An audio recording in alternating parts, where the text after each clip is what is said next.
Você sabia que os comportamentos que você escolhe nos primeiros encontros podem determinar o futuro de todas as suas relações? E saiba que eles não são uma questão de azar, mas sim de padrões de comportamento. Para que vocês entendam melhor do que nós estamos falando, a Candy vai dar um exemplo bem simplesinho e prático para que durante o vídeo vocês vão entendendo do que estamos falando e se vocês se conectam a isso.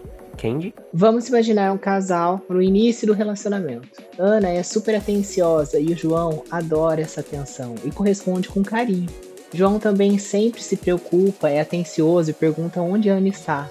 E Ana gosta muito dessa preocupação e ela sempre fala quando sai. Parece perfeito, não é? Mas por que isso às vezes dá errado lá na frente? A resposta do porquê isso dá errado lá na frente tem a ver com como esses comportamentos são emitidos e como eles são reforçados um pelo outro. Ambos estão emitindo comportamentos que aumentam a frequência desses comportamentos que mais para frente nós vamos entender como ruins. Por enquanto, eles parecem saudáveis, mas ao longo tempo eles vão se tornar insustentáveis.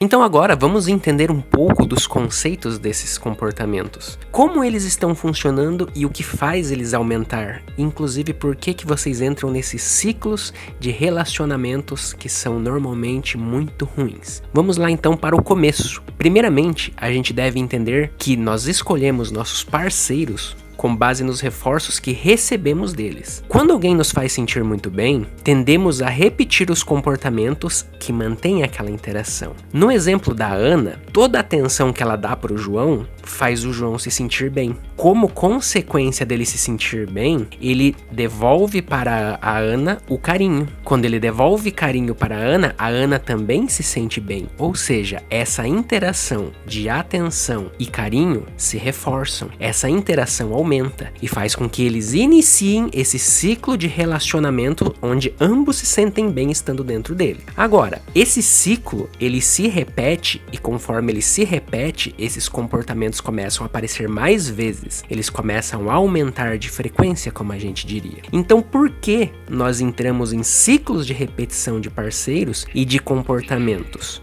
O que é que acontece? Bom, muitas vezes o problema é que os comportamentos que inicialmente estavam reforçando essa relação, como no caso da atenção de Ana e o carinho de João, podem com o tempo estar se tornando comportamentos insatisfatórios ou muito exigentes. Por exemplo, aquela atenção exagerada que a Ana pode estar dando para João, de todo o tempo querer conversar com ele, estar presente, falar para ele, pode com o tempo começar a se tornar uma cobrança, porque ele vai diminuir as vezes que ele dá carinho para ela, e isso vai fazer com que ela aumente a atenção que ela dá a ele, para que ela consiga receber esse carinho. E essa admiração inicial que eles tinham, podem começar a se transformar em ressentimento. O que acontece nesse momento é que o comportamento ele vai escalando em intensidade. Isso significa que aquele comportamento inicial que parecia trazer os benefícios, como dar uma simples atenção ou receber o carinho em troca, agora se apresenta com tanta frequência que ao surgir de maneira exagerada, gera um desconforto da outra parte. Um exemplo prático para isso é o que a Candy vai falar logo em seguida.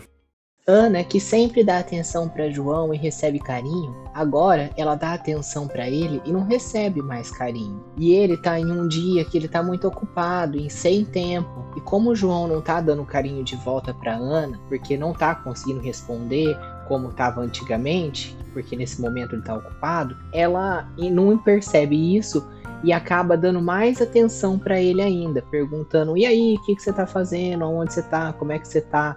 Questionando mais, o que acaba se tornando uma cobrança aos olhos de João. Essa cobrança não é bem vista, ele se sente sufocado. Ele não está com o tempo e ao invés de devolver com carinho, como habitualmente ele faria, ele responde de maneira seca ou agressiva, trazendo assim ressentimento. Vejam agora, em um exemplo gráfico, como que esse comportamento aumenta de maneira negativa. Imagine uma balança que começa estável. No início, os dois lados estão em harmonia, estão em equilíbrio, mas se um lado aumenta o peso, seja com cobranças ou expectativas, a balança começa a se desequilibrar. Como Como vocês podem ver na analogia da balança que a Candy apresentou, o reforço aqui começa a ser intermitente. O que isso significa? Que em certos intervalos o comportamento continua a ser reforçado, ou seja, o comportamento de dar atenção da Ana eventualmente consegue o carinho, então essa balança pende ainda para um lado. Só que, na maioria das vezes, esse comportamento não dá o resultado esperado, então aumenta o número de vezes que a Ana tem que dar atenção para o João para conseguir o carinho, porém, quanto mais ela faz isso, mais a balança pende para o lado negativo, pois ele começa a não dar mais tanto carinho e começa a trazer muito mais a questão do ressentimento. Por isso que se torna insustentável. Entendendo isso que foi apresentado até agora, vamos para a parte prática, como romper esses ciclos. Eu e o Insano vamos conversar e explicar para vocês. Qual que é o primeiro passo, Insano? Então, Candy, o primeiro passo que a gente deve seguir, primeiramente, é reconhecer os padrões de reforço. Nós vamos precisar identificar quais são os comportamentos que estão sendo reforçados por você, no nosso exemplo seria a Ana, e também aqueles comportamentos que estão reforçando o comportamento de Ana, ou seja, o comportamento que João está emitindo que continua reforçando o comportamento de Ana. Mas como eles podem identificar esses padrões um no outro para melhorar? Isso é uma pergunta muito interessante, Candy. O que eles precisam fazer? E entramos no segundo passo. Eles precisam avaliar o custo e benefício a longo prazo dos comportamentos que eles estão analisando. No nosso exemplo prático, como a gente falou Ana e João, o comportamento de Ana é a atenção e o comportamento de João é o carinho, vamos fazer a seguinte pergunta: esse comportamento continua vantajoso para ambos ou está começando a gerar algum desgaste? Como que a gente pode responder essa questão? Pense o seguinte: quando Ana emite o comportamento de dar atenção, o que acontece? Essa atenção que ela está dando, será que não está gerando muito custo porque ela precisa dar muita atenção com o tempo para receber apenas um pouco de carinho de João? Será que não está acontecendo dela precisar muitas vezes dar mais e mais atenção e quando ela aumenta esse comportamento, acaba que ela emite um custo muito alto para receber uma resposta muito baixa, o que faz com que essa atenção dela comece a se transformar? Essa é a questão que a gente precisa responder. Porque nesse caso, talvez esse comportamento possa não estar mais valendo a pena. E depois que a gente consegue identificar isso, existe a possibilidade de fazermos o relacionamento dar certo e não repetirmos os mesmos erros? Sim, com certeza. Todos nós sempre podemos mudar. É justamente o nosso objetivo aqui. Agora a gente vai entender que depois de reconhecer no passo 1, avaliar no passo 2, o terceiro passo é modificar o comportamento. E o que seria modificar o comportamento? Modificar as contingências. Significa que você vai precisar começar a introduzir novos comportamentos que sejam mais equilibrados e sustentáveis para a relação. E por que é necessário primeiro identificar o comportamento e depois avaliar o comportamento para depois modificar? Porque quando você avalia o comportamento, identifica ele, você consegue saber o que você está obtendo com aquele comportamento. Novamente, o comportamento de Ana era de dar atenção para receber carinho. O que ela tem que pensar nesse momento? Como ela precisa equilibrar para que seja mais saudável e mudar essa relação dela? Ela tem que observar que existem outras maneiras dela conseguir carinho de João que não exijam apenas da atenção que ela está dando para ele. Ela precisa encontrar comportamentos que sejam substituíveis e não sejam apenas um, inclusive, para que esses novos comportamentos consigam dar a atenção que ela busca, sem que seja um desgaste para ela e sem que seja um desgaste para ele também. Da mesma maneira, o João também vai estar buscando modificar o comportamento dele. Se toda vez ele só dá carinho quando ele recebe atenção, a partir de agora ele tem que começar a dar esse carinho em outros momentos que não sejam só quando ela dá atenção, para que esse relacionamento comece a se reforçar mutuamente e novos comportamentos comecem a aparecer mais saudáveis. Vamos imaginar o seguinte: nós estamos no relacionamento. Eu sou a Ana, você é o João. Eu tô cansada de ficar te dando atenção, perguntando como que você tá o tempo inteiro. Você tá sufocado com isso. Eu tô me sentindo carente, porque você já não é a mesma pessoa. Eu começo a questionar o que tá acontecendo, mas eu não entendo, eu só me sinto mal. triste, incompreendida.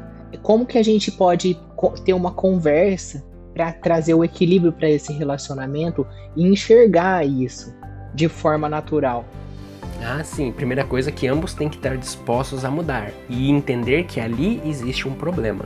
Porque quando você quer mudar um comportamento, o outro lado também tem que querer mudar. Vamos colocar de uma maneira até mais clara isso. Quando você está mudando um comportamento, esse comportamento inicialmente existe benefícios, por isso que ele acontece. Fazer ele mudar inicialmente vai parecer que está causando problemas, porque você está tentando alcançar algo que você ainda não alcançou de outra maneira. Novamente, se você é a Ana e eu sou o João em uma relação, se você me der atenção toda vez e eu te der carinho e você parar de me dar atenção, eventualmente eu te paro de dar carinho. Então você vai estar buscando maneiras de mudar isso para que consiga fazer com que eu te dê carinho. Se eu não quiser mudar, eu posso simplesmente parar de te dar esse carinho e simplesmente a gente se separar. Agora, o que precisa ser feito, como você disse, para talvez sentar, fazer com que exista esse primeiro contato de mudança? De fato, é o que você falou e é o mais direcionado, é sentar-se com a pessoa, identificar que existe um problema,